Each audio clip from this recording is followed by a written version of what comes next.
નમસ્કાર મિત્રો, ખાસ કરીને મિત્રો આજના મહત્વના સમાચાર ઉપર એક નજર કરીએ। અત્યારે ગુજરાત ઉપર ડીપ ડિપ્રેશન સક્રિય છે। ઘણા સમયથી આગાહી કરવામાં આવી હતી કે ગુજરાતના કેટલાક જિલ્લામાં વધુ વરસાદ થવાની શક્યતા અને ગુજરાતના દરિયા કિનારાના તમામ જિલ્લાઓને એલર્ટ કરી દેવામાં આવ્યા છે। તમામ દરિયાઈ ખેડૂતોને સૂચના દ્વારા જાણ કરવામાં આવી છે।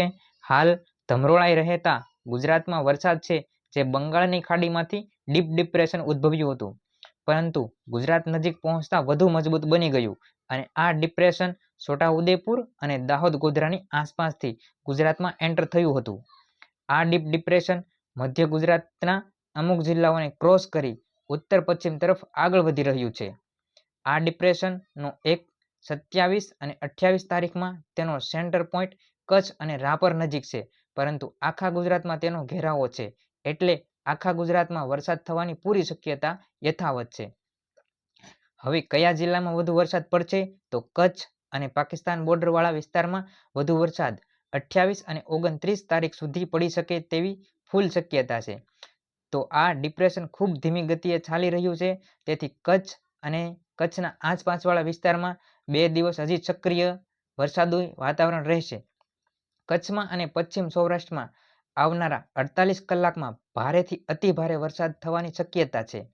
હવે સૌરાષ્ટ્રની વાત કરીએ તો મોરબી, દ્વારકા, જામનગર અને પોરબંદર જિલ્લામાં વધુ વરસાદ પડે તેવી શક્યતા છે। હવામાન વિભાગ દ્વારા આ જાણ કરવામાં આવી છે। આવનારા 2 દિવસમાં સૌરાષ્ટ્રમાં વરસાદ થવાની પૂરેપૂરી શક્યતા છે।